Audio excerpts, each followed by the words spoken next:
March 20 ವಿಶ್ವ ಗುಬ್ಬಚ್ಚಿಗಳ ದಿನ. ಈ ದಿನದ ವಿಶೇಷತೆ ಏನು? ಗುಬ್ಬಚ್ಚಿಗಳು ಇತ್ತೀಚೆಗೆ ಏಕೆ ಕಾಣೆಯಾಗ್ತಾ ಇದೆ? ಈ ಎಲ್ಲ ವಿಚಾರಗಳ ಬಗ್ಗೆ ತಜ್ಞರಿಂದ ನಾವು ಮಾತಾಡ್ಸೋಣ. ಪಕ್ಷಿ ಹವ್ಯಾಸಿ ಅಂತ ಹೇಳ್ಬೋದು. ಇಂದು ವಿಶ್ವದಲ್ಲಿ ಅಥವಾ ನಮ್ಮ ಭಾರತದಲ್ಲಿ ಎಲ್ಲ ಕಡೆಗೂ ಅರ್ಬನೈಸೇಷನ್ ಅಂತಂದರೆ ಸಿಟಿಗಳಲ್ಲಿ ಪಕ್ಷಿಗಳ ಸಂತತಿ ತುಂಬ ಕಡಿಮೆ ಆಗ್ತಾ ಇದೆ.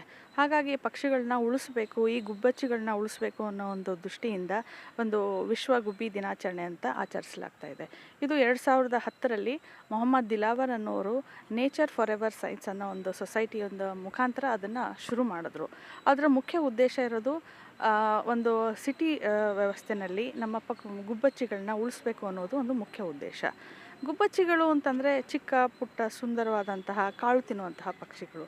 ಇದನ್ನು ನಾವು ಚಿಕ್ಕಂದಿದ್ದಾಗಿಂದ ಮನುಷ್ಯನ ಪರಿಸರದ ಜೊತೆಗೆ ನಮ್ಮೊಂದಿಗೆ ಅವುಗಳ ಇರುವಿಕೆ ಹಾಸುಹೊಕ್ಕಾಗಿದೆ. ನಾವು ನೆನಪಿಸ್ಕೊಂಡಾಗ ಒಬ್ಬ ಮಗು ತೊದಲು ಮಾತಾಡ್ತಾ ತಂದೆ ತಾಯಿ ಹೇಗೆ ತನ್ನ ಪರಿಸರವನ್ನು ತನ್ನ ಮನೆಯನ್ನು ಹೇಗೆ ಗುರುತಿಸ್ಕೊಳ್ತೋ ಅದೇ ರೀತಿ ಪರಿಸರವನ್ನು ಗುರುತಿಸ್ಕೊಳ್ಳೋದು ಇದು ಗುಬ್ಬಚ್ಚಿ, ಕಾಗೆ, ನಾಯಿ, ಬೆಕ್ಕು ಅನ್ನೋ ರೀತಿ. ಆದರೆ ದುರದೃಷ್ಟವಶಾತ್ ನಮಗೆ ಇವಾಗ ಯಾವ ಪರಿಸ್ಥಿತಿ ಬಂದಿದೆ ಅಂದರೆ ಗುಬ್ಬಚ್ಚಿಗಳು ಇಲ್ಲದೇ ಇರುವಂಥ ಪರಿಸ್ಥಿತಿ ಬಂದು ಗುಬ್ಬಚ್ಚಿಗಳನ್ನು ನಾವು ನೋಡಬೇಕಾದ್ರೆ ಅದೊಂದು ಪುಸ್ತಕದಲ್ಲಿ ಅಥವಾ ಚಾರ್ಟಲ್ಲಿ ನೋಡುವಂಥ ಪರಿಸ್ಥಿತಿ ಒದಗಿದೆ. ಅದು ತುಂಬ ದುಃಖವಾದಂಥ ಸಂಗತಿ ಅಂತ ಹೇಳ್ಬೋದು. ಹಾಗಾದರೆ ಗುಬ್ಬಚ್ಚಿಗಳು ನಮಗೆ ಏಕೆ ಬೇಕು ಪರಿಸರದಲ್ಲಿ? ಗುಬ್ಬಚ್ಚಿಗಳು ಅಥವಾ ಯಾವುದೇ ಪಕ್ಷಿಗಳು, ಆದರೆ ನಾವಿವಾಗ ನೋಡ್ತಾ ಇರೋದು ಮುಖ್ಯವಾಗಿ ಗುಬ್ಬಚ್ಚಿಗಳ ಬಗ್ಗೆ. ಗುಬ್ಬಚ್ಚಿಗಳು ಏನು ಮಾಡ್ತವೆ, ನಮ್ಮ ಪರಿಸರದಲ್ಲಿ ಇದ್ದು ಅವುಗಳು ಒಂದು ಸೀಡ್ ಡಿಸ್ಪರ್ಸಲ್ ಅಂತ ಏನು ಹೇಳ್ತೀವಿ, ಈ ಕಾರಣಕ್ಕಾಗಿ ನಮ್ಮ ಪರಿಸರದಲ್ಲಿ ಅವುಗಳ ಇರುವಿಕೆ ಉತ್ತಮ ಆಗಿರುತ್ತೆ. ಆಮೇಲೆ ಒಂದು ನೇಚರಲ್ಲಿ ಪರಿಸರವನ್ನು ಒಂದು ಸ್ಥಿತವಾಗಿಡಲಿಕ್ಕೆ, ಸಮತೋಲನಲ್ಲಿ ಇಡಲಿಕ್ಕೆ ನಮಗೆ ಗುಬ್ಬಚ್ಚಿಗಳ ಇರುವಿಕೆ ಅವಶ್ಯವಾಗಿರುತ್ತೆ. ಆದರೆ ಇತ್ತೀಚೆಗೆ ಏನಾಗ್ತಾ ಇದೆ, ಪರಿಸರದ ವ್ಯವಸ್ಥೆಯೇ ಒಂದು ಕಲುಷಿತವಾಗಿದೆ. ಅದರಲ್ಲಿ ನಮಗೆ ಒಂದು ಜೀವಿ ಆ ಜಾಗದಲ್ಲಿ ಇರಬೇಕು ಅಂತಂದರೆ, ಪರಿಸರದಲ್ಲಿ ಇರಬೇಕು ಅಂತಂದರೆ ಅದಕ್ಕೆ ಬೇಕಾದಂಥ ಆಹಾರ, ಒಂದು ವಸತಿ, ಒಂದು ಪ್ರೊಟೆಕ್ಷನ್ ಅಥವಾ ರಕ್ಷಣೆ ಇವು ಮುಖ್ಯವಾಗ್ತವೆ. ಆದರೆ ಗುಬ್ಬಿಗಳಿಗೆ ಇವಾಗ ಏನಾಗಿದೆ, ಆಹಾರವೂ ಸಿಗ್ತಾ ಇಲ್ಲ, ವಸತಿನೂ ಇಲ್ಲ, ರಕ್ಷಣೆಯೂ ಇಲ್ಲ. ಇವೆಲ್ಲ ಕಾರಣದಿಂದಾಗಿ ಗುಬ್ಬಚ್ಚಿಗಳ ಸಂತತಿ ತುಂಬ ಕಡಿಮೆ ಆಗಿ ಹೋಗಿದೆ.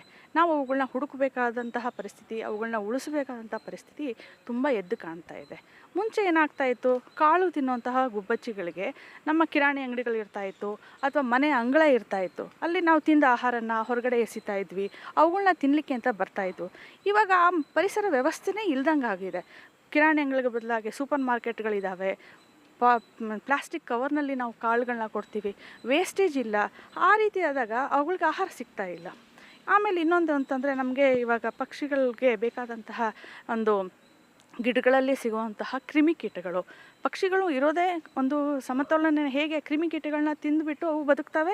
ಹಾಗಾಗಿ ಅಲ್ಲಿ ಯಾವುದೇ ರೀತಿ ಕಾಯಿಲೆಗಳು ಬರದಂಗೆ ತಡೀಲಿ ಆಗುತ್ತೆ. ಆದರೆ ಇವಾಗ ಏನಾಗ್ತಾ ಇದೆ, ಸಾಕಷ್ಟು ರೀತಿ ಪೆಸ್ಟಿಸೈಡ್ಸ್ ಯೂಸ್ ಮಾಡ್ತಾ ಇರೋದು, ಅದು ಒಂದು ರೀಸನ್ ಆಗಿದೆ. ಇನ್ನೊಂದು ಕಾರಣ ಅಂತಂದರೆ, ನಾವು ದೇಶೀಯ ಗಿಡಗಳನ್ನ, ಸಸ್ಯಗಳನ್ನ ಬೆಳೆಸ್ತಾ ಇಲ್ಲ. ಮುಂಚೆ ಅಂತಂದರೆ ಮನೆ ಅಂಗಳ ಇರ್ತಾಯಿತ್ತು, ಅದರೊಳಗಡೆಗೆ ಏನು ಹೂಗೋಸ್ಕರ, ಪೂಜೆಗೋಸ್ಕರ ಹೂವು, ಮತ್ತು ಆ ಮನೆಯಲ್ಲಿ ತರಕಾರಿ ಬೆಳೀಲಿಕ್ಕೆ ಅಂತ ಒಂದು ಜಾಗ ಈ ರೀತಿ ಇರ್ತಾಯಿತ್ತು, ಒಂದು ಪೊದೆ ಇರ್ತಾಯಿತ್ತು. ಇವಾಗ ಅದು ಯಾವುದೇ ರೀತಿ ನಾವು ಒಂದು ವ್ಯವಸ್ಥೆ ಇಲ್ಲ ಇವಾಗ. ಆಮೇಲೆ ಮನೆ ಅಂತಂದರೆ ಹಂಚಿನ ಮನೆಗಳಿರ್ತಾಯಿತ್ತು, ಆ ಹಂಚಿನ ಮನೆಗಳಿಲ್ಲ. ಅವುಗಳಿಗೆ ಗೂಡು ಕಟ್ಟಲಿಕ್ಕೆ ಅಂತ ವ್ಯವಸ್ಥೆ ಇಲ್ಲ. ಹಾಗಾಗಿ ಇವೆಲ್ಲ ಕಾರಣದಿಂದಾಗಿ ಪಕ್ಷಿಗಳಿಗೆ ಇರಲಿಕ್ಕೆ ಒಂದು ಜಾಗ ಇಲ್ಲದೆ ಇರೋ ಕಾರಣದಿಂದಾಗಿ ನಮ್ಮಿಂದ ದೂರ ಸರಿದು ಹೋಗ್ತಾ ಇದ್ದಾವೆ. ಅವುಗಳ ಜೊತೆಗೆ ಪರಿಸರ ಮಾಲಿನ್ಯ, ನಮಗೆ ನೀರು ಅಂತ ಒಂದು ಮಾಲಿನ್ಯ ಹೇಳ್ಬೋದು. ಆದರೆ ಒಂದು ಶಬ್ದ ಮಾಲಿನ್ಯ ಯಾವ ರೀತಿಯಲ್ಲಿ ಗುಬ್ಬಿಗಳಿಗೆ ತೊಂದರೆ ಆಗಿದೆ ಅಂತ ನಿಮಗೆ ಊಹಿಸ್ಲಿಕ್ಕೂ ಆಗೋದು. ಒಂದು ಮಗು, ಗುಬ್ಬಚ್ಚಿ ಮರಿ ತನ್ನ ತಾಯಿ ಜೊತೆಗೆ ಹೇಗೆ ಸಂಭಾಷಿಸುತ್ತೆ, ಮಾತಿನಿಂದ ಅಥವಾ ಶಬ್ದದಿಂದ. ಆ ಎಳೆ ಮರಿ ಮಾತಾಡಿದಾಗ ಅಥವಾ ಕೂಗಿದಾಗ ಈ ಪರಿಸರ ಮಾಲಿನ್ಯದ ನಡುವೆ ಮಗುವಿನ ಕೂಗು ತಾಯಿಗೆ ಸೇರೋದೇ ಇಲ್ಲ. ಈ ಥರದ ಸಣ್ಣ ಸಣ್ಣ ಸಂಗತಿಗಳು ಗುಬ್ಬಚ್ಚಿಗಳಿಗೆ ನಮ್ಮಿಂದ ದೂರ ಹೋಗಲಿಕ್ಕೆ ಸಾಕಷ್ಟು ಕಾರಣಗಳಾಗಿದೆ. ಅದೇ ರೀತಿ ಎಲೆಕ್ಟ್ರೋಮ್ಯಾಗ್ನೆಟಿಕ್ ವೇವ್ಸ್ ಇರ್ಬೋದು, ನೆಸ್ಟಿಂಗ್ಗೆ ಮಾಡಿದಂಥ ಶೆಲ್ ಏನಿದೆ ಅವುಗಳದ್ದು ಫಾರ್ಮೇಷನ್ ಆಗದೇನೆ ಅದು ಹಾಳಾಗುವಂಥದ್ದು, ಭ್ರೂಣ ಅದು ಬೆಳೆದಂಗೆನೇ ಹಾಳಾಗುವಂಥದ್ದು.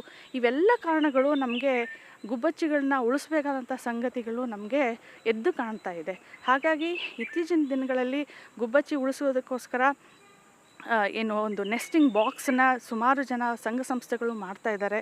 ಅದನ್ನು ತಂದು ಮನೆಯಲ್ಲಿ ಇಟ್ಕೋಬಹುದು, ಅಥವಾ ಹೆಂಚಿನ ಮನೆಗಳ ಥರ ಒಂದು ಪೊದೆಗಳ ರೀತಿಗೆ ಒಂದು ಖಾಲಿ ಜಾಗಗಳನ್ನ ಕೊಟ್ಬಿಟ್ಟು ಪೈಪ್ ಇರ್ಬೋದು, ಅವುಗಳಲ್ಲಿ ಅಲ್ಲಿ ಬಂದು ಉಳಿಲಿಕ್ಕೆ ನಾವು ಒಂದು ಅವಕಾಶ ಮಾಡಿಕೊಡ್ಬೇಕು.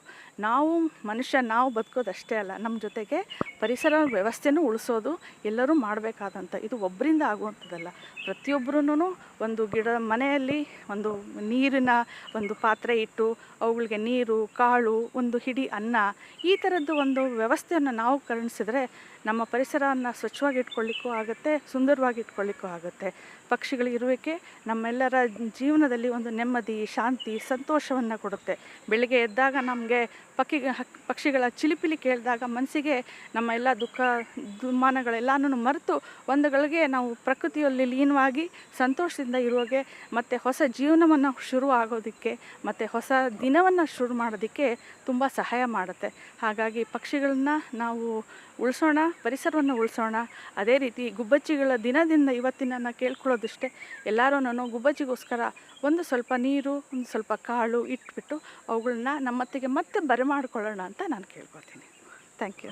ಇದಿಷ್ಟು ಪ್ರಿಯದರ್ಶಿನಿ ಅವರಾತು. ಮುಖ್ಯವಾಗಿ ನಾವು ಗ್ರಾಮೀಣ ಭಾರತದಲ್ಲಿ ತಮ್ಮ ಮನೆ ಜೊತೆಯಲ್ಲೇ ಏನಾದರೂ ಕಾಳನ್ನು ಬಿಡಿಸುವಾಗ, ಕಾಳನ್ನು ಸೋರಿಸುವಾಗ ನಮ್ಮ ಜೊತೆಯಲ್ಲೇ ಇರ್ತಕ್ಕಂಥ ಗುಬ್ಬಚ್ಚಿಗಳು ಇತ್ತೀಚೆಗೆ ಆಧುನಿಕ ಒಂದು ಕಟ್ಟಡಗಳಿಂದ ಅಂತ ನಗರೀಕರಣದ ಒಂದು ಕಟ್ಟಡಗಳಿಂದ ಮಾಯವಾಗ್ತಿದ್ವು. ಇಂತಹ ಗುಬ್ಬಚ್ಚಿಗಳನ್ನು ಉಳಿಸೋದು ಪರಿಸರವನ್ನು ಸಮತೋಲನಕ್ಕೆ ಮುಖ್ಯ ಅನ್ನೋದವರ ಮಾತು. Mahesh T V Bharat, Mysuru.